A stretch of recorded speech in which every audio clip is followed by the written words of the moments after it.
Subscribe now and press the bell icon. Never miss an update. Hello everyone, my self Zakir Hussain study classes में आपका स्वागत है। आज हम पढ़ने जा रहे हैं UP board class 10th mathematics chapter first वास्तविक संख्याएं, प्रश्नावली 1.1 का पहला क्वेश्चन। आइए देखते हैं प्रश्नावली 1.1। निम्नलिखित संख्याओं का एचसीएफ ज्ञात करने के लिए यूक्लिड विभाजन एल्गोरिथम का प्रयोग कीजिए। तो यूक्लिड विभाजन एल्गोरिथम क्या होता है, आइए समझते हैं।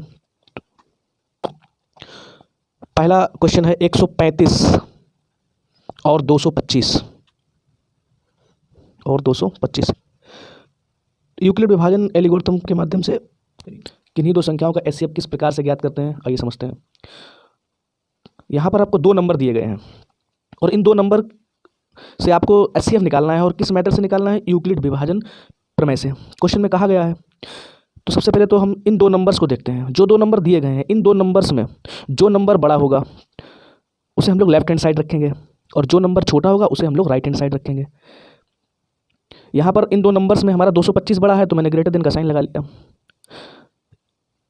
225 यहाँ बड़ा है 135 से, तो 135 से हम लोग 225 में भाग देंगे, यानी कि छोटी संख्या से बड़ी संख्या में हम लोग भाग देते हैं। तो 135 से 225 में भाग देंगे तो भाग देने की जो प्रोसेस है वो हम लोग कुछ इस प्रकार से इधर कर लेते हैं रफली वर्क में। 135 से 225 में भाग देना है तो यहाँ पर देखते हैं 13 दूनी 26 ज़्यादा हो जाएगा, यानी एक बार भाग जाएगा।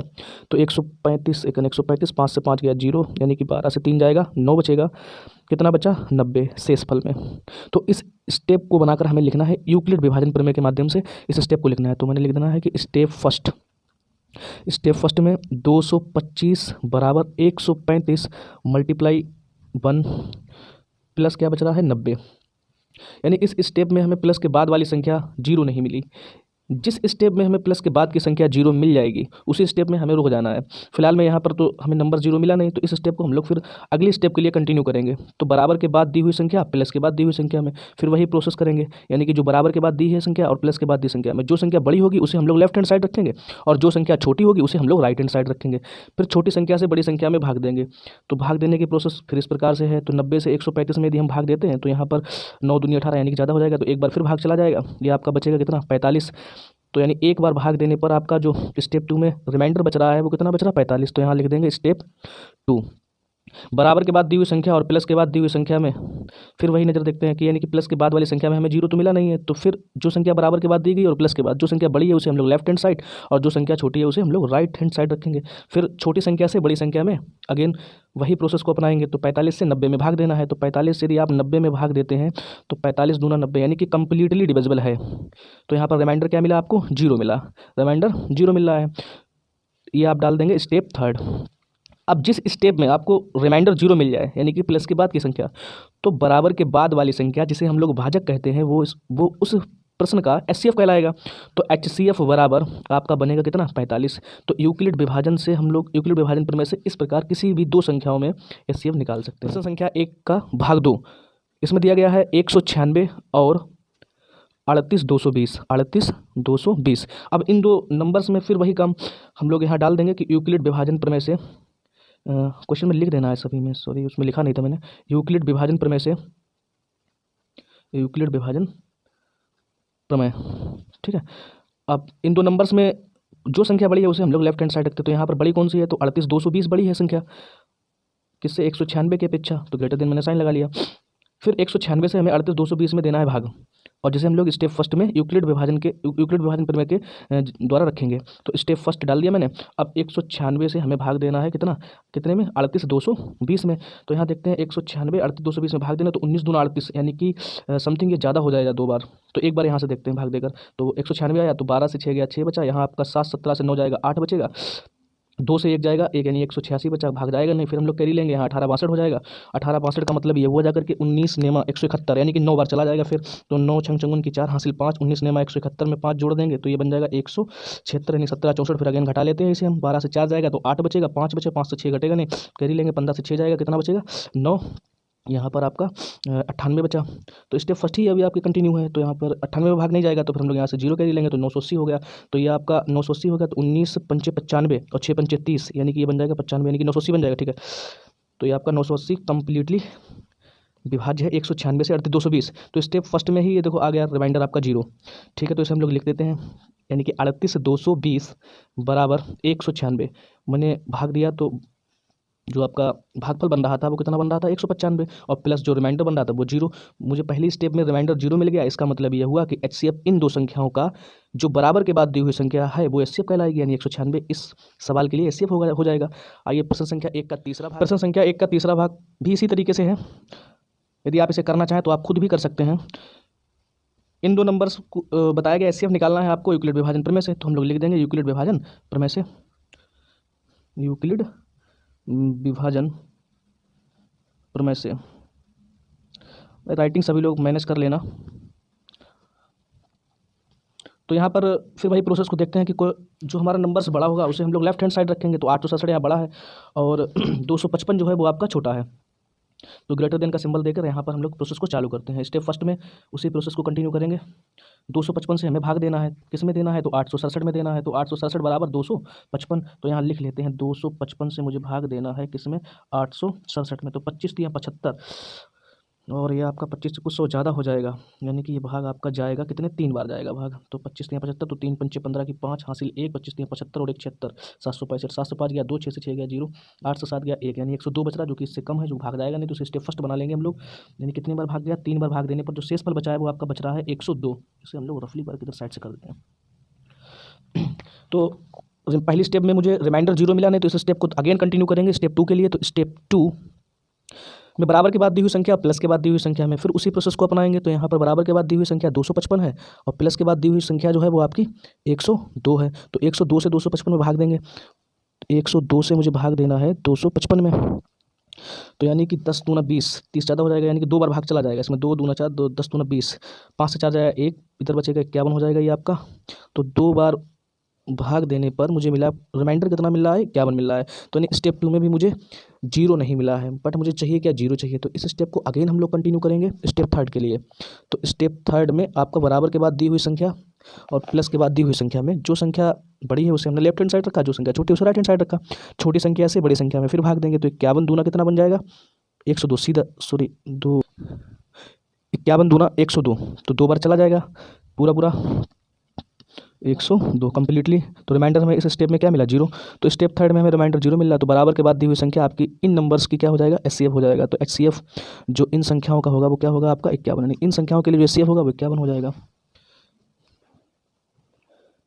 प्रश्नावली 1.1 का पहला प्रश्न हम लोग हल कर चुके हैं और उसके सभी भाग भी हल कर चुके हैं।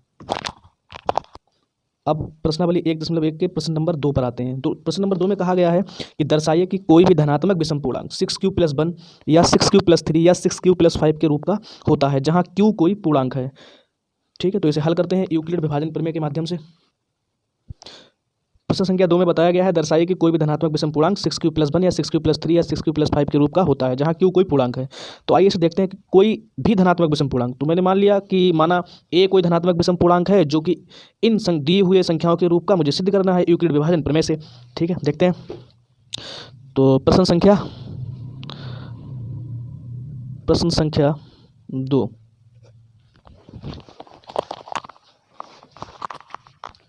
इसमें माना a कोई धनात्मक विषम पूर्णांक है, माना a कोई धनात्मक विषम पूर्णांक है, धनात्मक विषम पूर्णांक है जो दी हुई संख्याओं के रूप का होता है।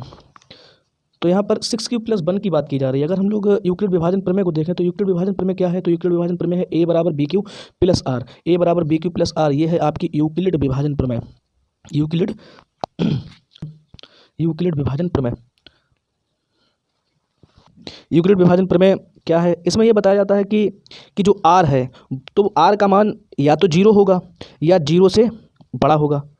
ठीक है, और b से क्या होगा, b से आपका b मतलब भाजक, तो भाजक से होगा आपका छोटा, भाजक से छोटा और शेष फल से बड़ा या शेष फल के बराबर। ये इसमें कहा गया, ये कंडीशन होती है r की स्पेशल। तो हम लोग देखते हैं यहाँ पर बताया गया 6q + 1, तो 6q + 1 का मतलब है जैसे कि 6q + 1, तो यहाँ अगर इस यूक्लिड विभाजन प्रमेय से अगर इसकी तुलना की जाए तो जो b का मान होगा तो वो कितना निकलेगा यहाँ पर 6, यानी कि b = 6। यदि b 6 है तो जो रिमाइंडर होगा वो इससे एक कम संख्या तक मुझे नंबर को काउंटिंग में लेना पड़ेगा। यानी कि बात करें r = 0, 1, 2, 3, 4 और 5, यानी कि बी 6 था, इसलिए हम लोग रिमाइंडर कहाँ तक चले लेके 5 तक। तो प्रत्येक रिमाइंडर में दिए हुए नंबर के लिए हम लोग यूक्लिड विभाजन प्रमेय लगाएंगे। प्रमेय r बराबर 0 पर, r बराबर 0 पर a बराबर बी क्यू प्लस आर। तो a बराबर b की जगह b का मान कितना है 6, तो 6 क्यू प्लस r की वैल्यू मैंने 0 पर चेक करना है तो 0 रख दी, तो 6 क्यू प्लस 0 मुझे रिजल्ट क्या मिला, तो रिजल्ट मिल रहा है 6 क्यू। 6 क्यू का मतलब ये हुआ जाकर के एक सम है। किस तरीके से, क्योंकि 6 जो है वो एक सम संख्या है और क्यू क्या है, क्वेश्चन में कहा गया था कि क्यू एक इंटीजर है और इंटीजर कुछ भी हो सकता है 1 2 3, लेकिन यदि आप किसी सम का सम के साथ गुणा करते हैं तो मुझे रिजल्ट सम ही मिलेगा, और यदि आप सम का विषम के साथ गुणा करते हैं तब भी मुझे रिजल्ट सम मिलेगा। इसलिए यहाँ पर हम लोग डाल देंगे कि 6 क्यू जो कि एक सम संख्या है, जो कि सम संख्या है। लेकिन क्वेश्चन में हमसे कहा गया ए कोई धनात्मक विषम पूर्णांक होना चाहिए। क्या पूछा गया है कि ए आपको निकालना है और ये सिद्ध करना है कि ए कोई धनात्मक विषम पूर्णांक होना चाहिए। तो हम लोग अगेन प्रोसेस को देखते हैं, यानी कि आर बराबर 0 पर मैंने चेक कर लिया। अब आर बराबर 1 पर देखते हैं, तो आर बराबर 1 पर देखते हैं तो ए बराबर यूक्लिड विभाजन प्रमेय से ए बराबर बी क्यू प्लस आर। तो ए बराबर बी की जगह बी का वैल्यू है 6 क्यू प्लस आर की जगह आर का मान है 1। तो यहाँ पर हमने देखो पीछे सिद्ध किया था कि 6 क्यू एक सम है और 1 क्या है, विषम है। तो सम प्लस विषम आपका रिजल्ट मिलेगा विषम, तो इसे हम लोग डाल देंगे यहाँ, यानी कि यहाँ लिखेंगे जो कि एक विषम है, जो कि विषम है, जो कि क्या है, विषम है। तो इसे हम लोग एक समीकरण बना लेते हैं, समीकरण 1 डाल देंगे। फिर अगेन आर बराबर 2 पर चेक करते हैं, तो आर बराबर 2 पर, तो ए बराबर बी क्यू प्लस आर बराबर बी आर से।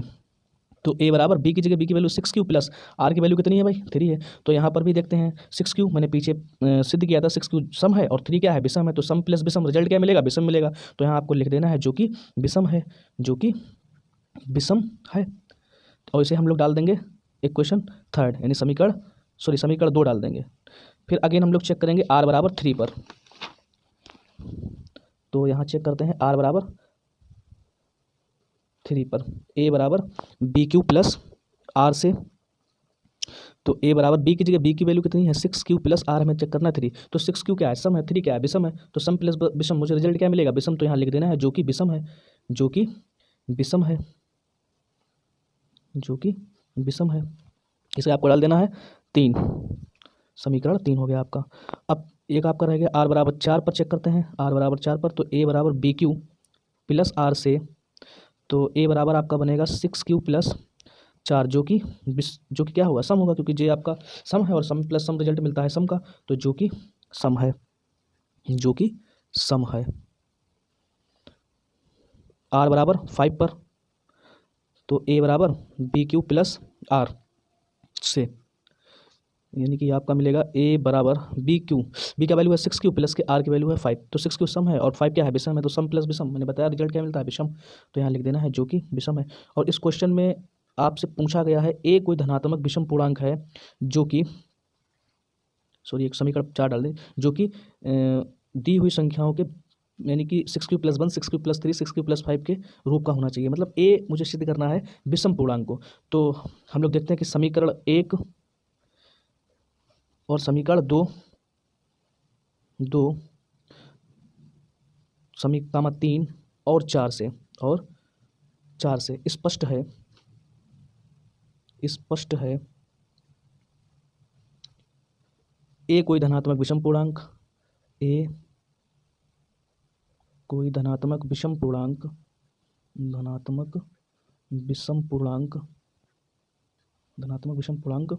6 क्यू प्लस 1 6 क्यू प्लस 3 और 6 क्यू प्लस 5 के रूप का होता है, और 6 क्यू प्लस 5 के रूप का होता है। तो इस प्रकार इस क्वेश्चन को हम लोग हल कर चुके हैं।